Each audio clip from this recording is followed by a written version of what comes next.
Salut, c'est Trado, je suis content de vous retrouver pour la mise à jour de l'indice parisien.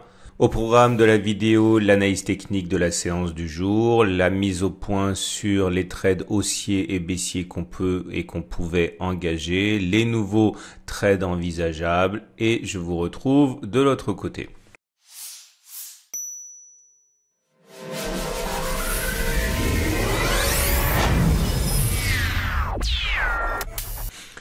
Alors voilà où on en est aujourd'hui. Il faut comprendre qu'il s'est passé quelque chose de très surprenant. On a eu les derniers chiffres de l'emploi aux États-Unis qui se sont révélés pire que mauvais.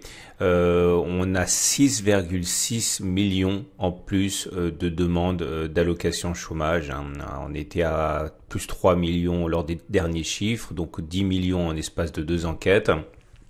Et alors que la précédente enquête avait entraîné un effondrement des indices, aujourd'hui, alors même que les chiffres sont encore plus mauvais, on a une hausse des indices, pas simplement pour le CAC 40 qui finit à 3,3%, mais également sur les marchés américains qui finissent à plus de 1%. Et c'est vraiment bizarre et c'est un signe en tant que tel, parce que lorsque des news très mauvaises sont prises avec circonspection, voire même indifférence par les indices, c'est qu'il y a un retournement de mindset, de paradigme, de façon de voir les choses potentielles. Alors, est-ce que cela veut dire que l'on va repartir à la hausse? Je n'en sais absolument rien, mais on avait tout qui était réuni pour une curée qui ne s'est pas produite. Et ça, en tant que tel, c'est un élément à prendre en considération.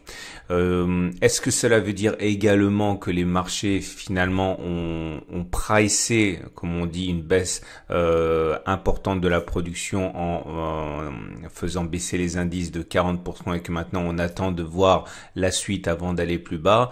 Ou alors est-ce que c'est simplement de l'attentisme dû au fait qu'on a trouvé un pseudo accord sur le pétrole, parce que je vous rappelle quand même qu'en séance le pétrole est remonté de plus de 20% sur des rumeurs selon lesquelles la Russie et l'Arabie Saoudite renégocieraient pour éviter une guerre des prix. On n'en sait rien, mais en tout cas cette séance est vraiment étrange. On revient donc à notre figure d'élargissement. On avait donc une figure d'élargissement ascendant. On a dit que dans la plupart des cas, ça se casse par le bas. C'est ce qui s'est produit hier.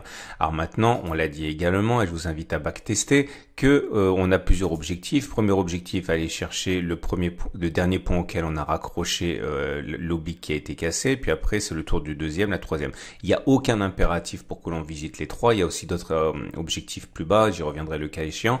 Mais en tout cas, là, on voit on s'est contenté d'aller chercher le premier objectif. Et puis, on n'est pas en partance pour aller visiter l'autre. C'est très étrange. C'est pas ce qui se passe statistiquement et en tant que tel, je l'ai dit, c'est une information. D'autant que nous avons la possibilité donc de trader ça, on y reviendra un petit peu plus tard. Mais en tout cas, autre élément intéressant à considérer, c'est que le fameux gap des 4310-4267 qui a été ouvert sur le 1er avril, puisque vous le savez, il n'y avait pas de cotation entre les plus bas du 31 et les plus hauts du 1er avril. Ça s'appelle un gap et on se demande ce dont il s'agit. Il s'agit d'un gap de rupture, c'est-à-dire qui initie une fin de tendance précédente. En l'occurrence, c'était une tendance haussière qui pourrait donc prendre fin avec ce gap s'il était un gap de rupture. Ou autre solution, c'est un gap commun, c'est-à-dire un gap qui va être rebouché rapidement, auquel cas ça donnerait statistiquement lieu à des oscillations dans un trading range. On sait pas, on peut pas savoir, mais c'est pas ça qui va nous empêcher de trader. Mais il faut avoir une idée quand même des statistiques qui sont en jeu. Alors, voilà où nous en sommes. Si on envisage que rien n'a changé et que comme il se produit généralement, on peut envisager d'aller chercher le bas du biseau, ça se trade. Alors l'idée c'est que si vous êtes dans cette situation, votre objectif c'est de faire, on va dire un moins 12% pour aller chercher ce point-là. Ok, donc il faut que votre stop loss il soit maximum à 12% pour que le jeu en vaille la chandelle. Ça veut dire que votre stop Il doit être maximum à 12% ici. Bon, si on le met là, on est quand même pas mal à 10%. On a un ratio guet-risque de 1,2 pour 1. Ça tient la route, ok? Je vous rappelle que tous les intermédiaires n'autorisent pas la vente à découvert. C'est très compliqué ce qui se passe selon les courtiers. Et deuxième solution, on peut trader le fait que ce gap-là est un gap de rupture. On n'en sait rien, mais ça se traite quand même, hein.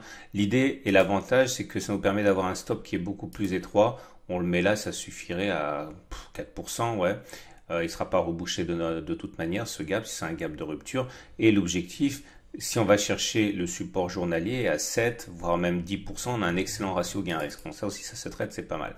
Maintenant, on peut aussi envisager, et pourquoi pas, que ce qui se passe actuellement est vraiment étrange et que l'on est dans ces cas où l'objectif 1 sera rallié, mais pas l'objectif 2.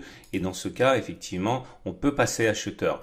L'objectif quand même, c'est d'imaginer qu'on n'ira pas plus bas que la bougie bizarre d'aujourd'hui, ou qui était un support en tant que tel, hein. Donc on met par exemple un stop à moins 4%, moins 3,7%, et on parie un retour à la hausse sur les précédents plus hauts à plus 7,6%. On a un ratio gain-risque de quasiment 2 pour 1. Ah, c'est pas mal non plus, hein. Moi, je le prendrai pas. Je vous ai expliqué que je suis sorti de mon swing haussier déjà. Donc là, je suis flat parce que, je vais vous dire pourquoi. C'est parce que je peux pas acheter quelque chose que j'ai pas backtesté. Et j'ai pas backtesté une situation comme ça. Donc même si je peux comprendre qu'on puisse le faire au regard d'autres éléments, pour l'instant je peux pas le prendre et donc je reste flat.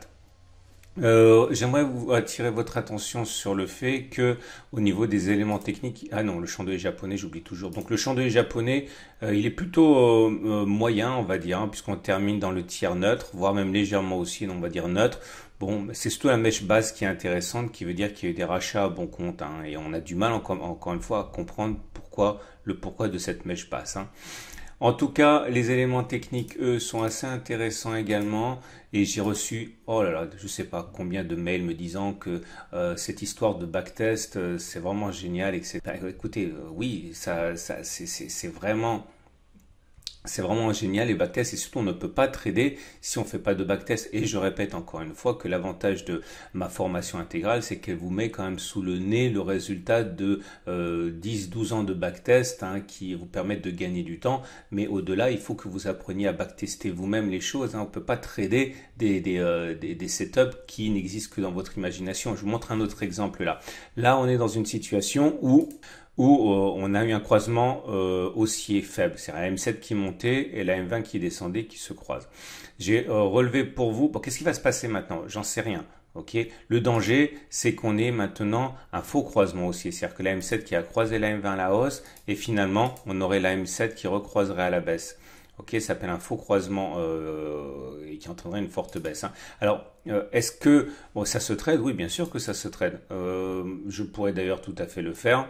Regardez, j'ai relevé pour vous les précédentes occurrences de croisement.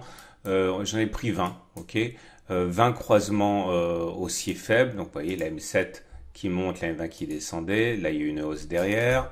Un autre ici, il y a eu une hausse derrière. Un autre là, il y a eu une baisse. Ok. Il y en a eu ici également. Ça a donné une hausse. Bon, je vous laisse découvrir. Là, ça a donné une baisse. Là, ça a donné une baisse. Là, ça a donné deux baisses. Là, ça a donné plutôt une baisse. Là, ça a donné plutôt une hausse. Baisse, baisse, baisse, etc. Bon, j'en ai relevé une vingtaine comme ça. Il faut le faire, ce boulot de backtesting, hein. Il en faut au moins 100, hein.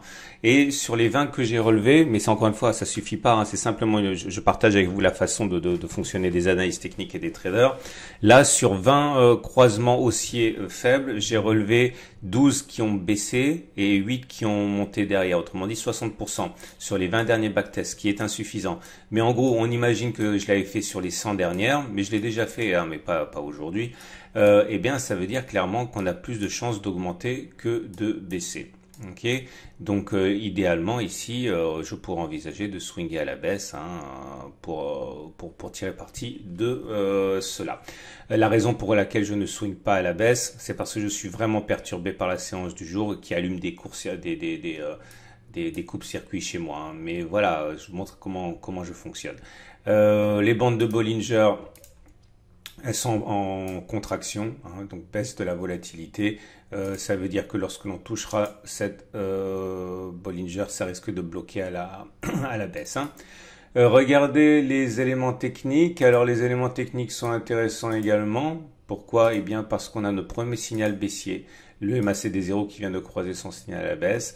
La hausse du jour, même symbolique, se fait une fois de plus avec des volumes très faibles. Donc c'est pas rassurant puisque ça ne veut pas dire qu'il y a des entrées massives. Au niveau des autres indicateurs, il n'y a rien à signaler pour l'instant. On va terminer comme d'habitude avec l'Ichimoku. Et l'Ichimoku nous dit la chose suivante, c'est que la tendance, elle est évidemment toujours baissière. On le voit au fait que la Kijun est descendante, comme ça. Okay. Les traders Ichimoku sont tous agglutinés sur cette Kijun pour shorter le CAC 40 en cas d'accès de faiblesse avec une bougie négative. Le nuage est baissier aussi. Et regardez, peut-être que c'est la Tenkan en fait qui a servi de justification, hein, à l'achat et au rebond. J'y crois pas trop parce que les traders Ichimoku n'achètent pas une Tenkan lorsque la tendance est baissière en général. Mais enfin bon, ceux qui veulent vraiment trouver une raison technique, chartiste ou graphique, relèveront, hein, ce rebond sur la Tenkan. Voilà, je souhaite une excellente journée. Je vous invite à regarder la vidéo que je mets à la fin de cette vidéo-ci sur l'avenir de l'or. Alors ça vient d'un des plus grands spécialistes français des métaux précieux et des matières premières. Pourquoi l'or est actuellement un petit peu décevant dans son rôle de valeur refuge? Enfin, toute proportion gardée, hein, vaut mieux avoir de l'or que des indices actuellement, hein, mais et pourquoi l'avenir semble effectivement radieux pour l'or. Je vous invite vraiment à regarder cette vidéo.